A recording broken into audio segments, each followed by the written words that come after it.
I've got good news and bad news. Here's the bad news. Most protein bars are packed with sugar and unpronounceable ingredients. The good news? There's a better option. I'm Will, and I created IQ Bar plant protein bars to empower doers like you with clean, delicious, low-sugar brain and body fuel.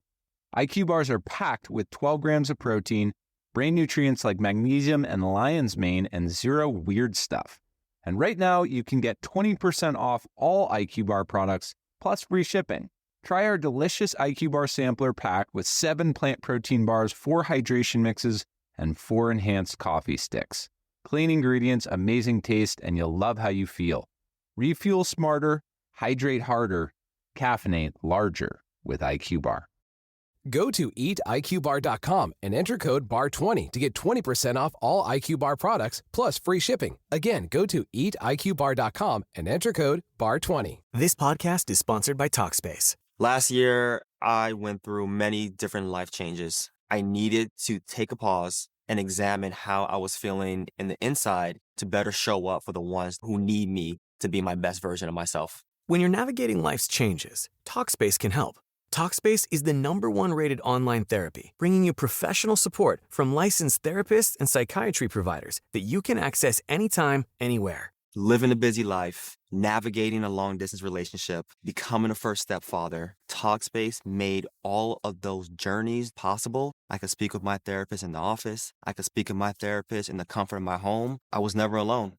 Talkspace works with most major insurers, and most insured members have a $0 copay. No insurance, no problem. Now get $80 off your first month with promo code SPACE80 when you go to Talkspace.com. Match with a licensed therapist today at Talkspace.com. Save $80 with code SPACE80 at Talkspace.com. You're listening to a Frequency Podcast Network production. The Brock and Dalby Podcast. This is the Brock and Dalby Podcast. Welcome to Friday. My name is Brock. Sadly, rolling solo once again here on the podcast as my good friend Dalby still feeling sick there. Hopefully he's back on Monday. So it's going to be a little bit of a shorter podcast because I always feel weird being in the studio by myself. I know I've said that, just like almost feel crazy, like I'm talking to myself, like I am right now. Anyways, let's just get into the show. This is the Brock and Dalby Podcast. Yesterday, we were talking about the crew on the Artemis II, and I was wondering what kind of music they're listening to. And a few of you texted in saying they actually, NASA made a Spotify playlist of the songs that they're waking up to, and some interesting choices. Like on Tuesday, apparently the crew woke up to Queen and David Bowie's Under Pressure, which is a phenomenal song, a great tune. But it got me thinking, in those circumstances, you're waking up in the middle of space, pretty intense job, and the first thing you're hearing is Under Pressure. Like I said, it's a great tune, but kind of a little stressful, like the sentiment of the song. Do you know what I mean? It's a little too like hammer hitting the nail there. So it got me thinking, what is the worst song to wake up to? I mean, I know some of you probably still have those old school alarm clocks where the radio kicks in as soon as your alarm goes off there. Anything that gives you Bill Murray from Groundhog Day vibes, where you hear I Got You, Babe, and you're like, oh God. Even, I mean, thinking about it now, there's probably times if you have one of those alarm clocks that you hear me and Dalby on there, and that probably just ruins your morning. But even myself, I'll tell you this, I get up at 3:30 every single morning, and I get into the car at like 4 a.m., and man, there's times where it's like, there's songs that just really, it's a drag to start your morning. Like, once again, not a bad tune at all, but the sound of silence playing first thing in the morning, that just really sets the tone for heading to work, you know? Hello, darkness, my old friend. I feel like we got to make a list of songs that should be illegal to play before 9 a.m. This is the Brock and Dalby Podcast. Art, what do you think is the worst song to wake up to? I would think that it's probably Highway to Hell, because, I mean, if you're waking up and that's the song that's playing, obviously your night didn't end well. It's kind of like what I was thinking with the sound of silence. It's like a weird foreshadowing of what the rest of your day is going to be. Exactly. Exactly. Got a text from Ian at 762-555 who said the pursuit of happiness is I'm an adult now. Used to love that song as a kid. Hate it the older I get. Yeah, I think that's the thing is there's a lot of songs like that. Few people texting working for the weekend, specifically on a Monday, doesn't have a good vibe. On a Friday, though, working for the weekend hits nicely. It's kind of like living on a prayer. It hits really nicely on Wednesday where you're like, yeah, I am halfway there. I do love Steve who texted in and said Pink Floyd's Money, especially with my financial circumstances right now. Yeah. I mean, they're all great songs, but I think like depending on the mindset you're in, waking up to, like few people texted in Walking on the Sunshine, which you're never going to hear on that station. But I think maybe like over the top happy music can really kick you in the groin a little bit if you're just wiping the Sandman out of your eye, or especially even like a song like Walking on the Sunshine, first thing in the morning when we're getting 6 feet of snow. I feel that way when we play U2's Beautiful Day whenever we have a snowstorm. It is way too ironic. We've got friend of the show, Mark, on the phone. Mark, what is the worst song to wake up to in your opinion? I think it's Rock You. Rock You by if Helix? I have to wake up to that, I'm changing the station. It's too much. What, you don't want to give someone an R first thing in the morning? No, I don't. You're like Bubbles from Trailer Park Boys, buddy. I'm not giving anyone a fucking R. It's totally an afternoon or evening song. It is not a morning song. You don't want to give anybody anything first thing in the morning. Not till I have my coffee, no.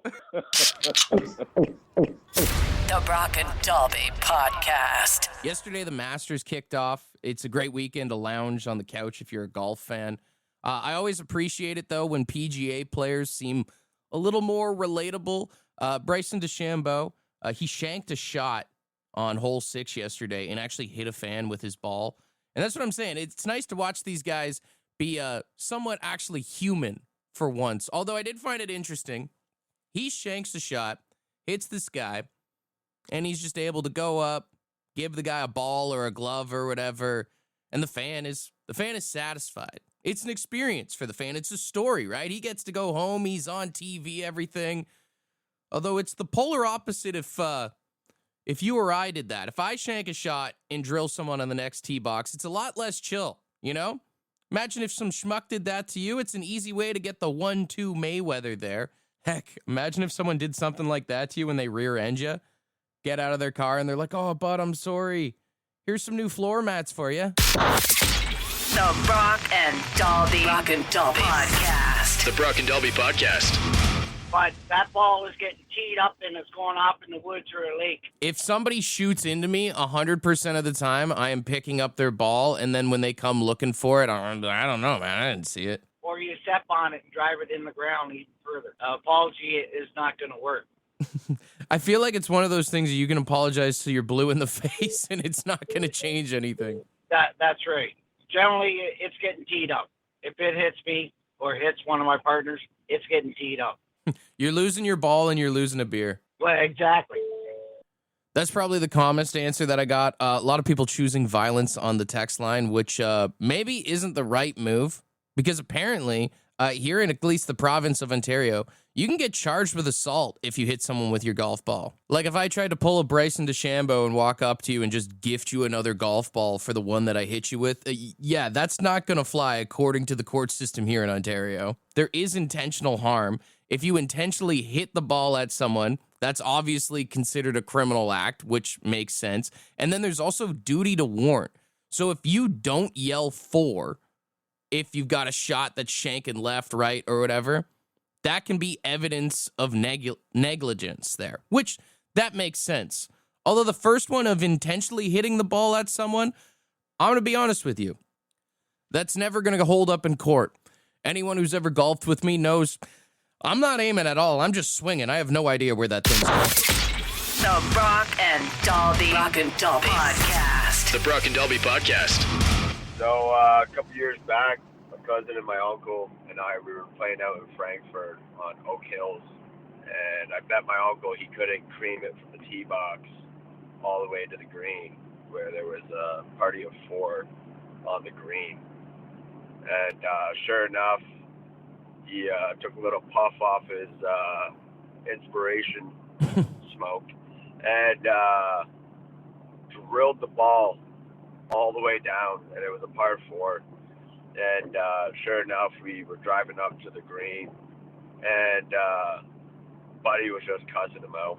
I thought they were going to scrap, but They never did. But it's always a good story when we're on that course. Anyways, man, have a good morning. I feel like that is golf 101 right there. The moment you go, yeah, I'll never hit them, all of a sudden, you've got the best drive of your entire life. The golf gods are surely cruel like that, man. They do stuff like that, or, you know, you'll hit your first shot and it lands in the fairway there, and then you're like, man, everything's coming up Millhouse. Got one lined up nice here. Next shot into the drink, into the bush. Although I think that maybe that's the method you got to try out this golf season, is kind of take that mindset of, yeah, I'll never hit them on every single shot. Like, yeah, I'll never make the green. Yeah, I'll never make the fairway. Never get an inch of confidence while you're out golfing, which, I mean, it's tough to say. I don't really feel confident going golfing most days, but it probably would help because golf is such a psychological thing, and maybe you can bring that into other angles of your life. Just never feel overconfident going into things. Maybe, you know, if I have less expectations for the Leafs, maybe they wouldn't be golfing this year. The Brock and Dalby Podcast. You know, a lot of the time on the show, we talk about these stupid things that scientists are doing. I would like to give science a round of applause because they have finally come up with something good. Apparently, a new pill is hitting the market in the next couple of years to apparently slow down the aging process for dogs. And I can't imagine that there's anybody out there who wouldn't want a few more years with their Poochie. I mean, now, obviously, I see where this is going. Eventually, they are going to use this as a way to figure out a pill to slow down human aging towards the end. And I'm not really sure how I feel about that, but giving dogs a few extra years on Earth, well, I think that's something we can all get behind. So shout out to the science nerds out there for finally using their brains for good. Although, at the same time, I say that, but the question becomes, how's the pill going to work for the dogs? Is it going to make them healthy and happy? Or does it just mean the dogs live longer while they're in decline the entire time? Because then that's not fair, right? I mean, I think, you know, none of us want to see our furry friend disappear, right? If you've ever had to deal with that, it's a tough pain. Man, I had to put my childhood dog down about like 4 years ago. It was tragic. And even my two dogs right now, Silas and Murphy, they're 9 and 10 years old.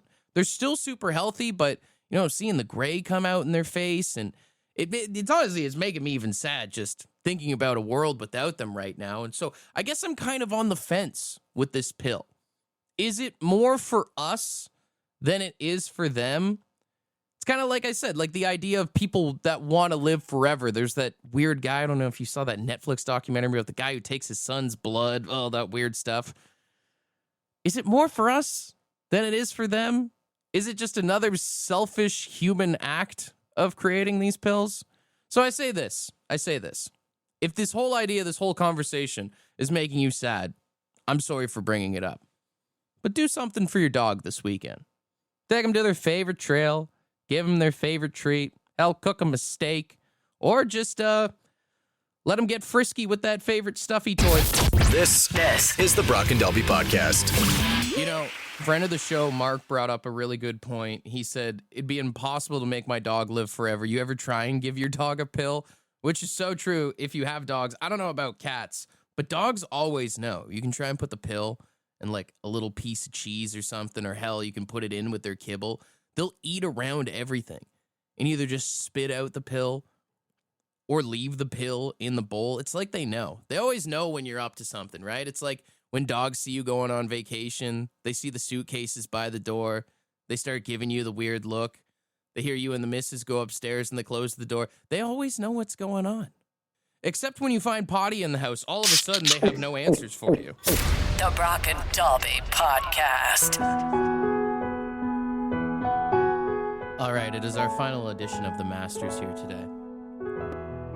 We have $100 in Lotto 649 tickets to give away for tomorrow's jackpot. And, you know, yesterday's contest was pretty meh. So I want to try some golf freakouts one more time. I'm not asking you to get in the hole like Happy Gilmore. I'm just asking you to freak out. Because if you've ever gone golfing before, I guarantee you've most definitely freaked out. So if you are not one of our golfers, 762-555, please judge accordingly. Let me know who has the best freak out. We will start with this one. I believe this is Dave here. Are you kidding me? What kind of shot was that, you inbred redneck son of a mother? Oh, my God! Oh! Ow! That's just horrible! You know, nobody has ever said meaner things to you than yourself when you're golfing. That's a hot start there, Dave. All right, I'm loving the energy we're getting right now. Here's another one. Come on! Okay. I mean, yeah, that's something I've probably never said come on more than when I'm golfing. We've got Ashley here. Oh my God, I didn't even want to be here in the first place. I told him that I can't play golf. I knew that this was going to go this way, and here I am just trying to be a good freaking girlfriend. No, I can't get this stupid ball in the hole. I can't even get this stupid ball down the freaking grass, or whatever this is called. Why am I here? Why am I doing this? Why can't we just stick to the simulator, which I also suck at? Ashley is every girlfriend who's been dragged golfing.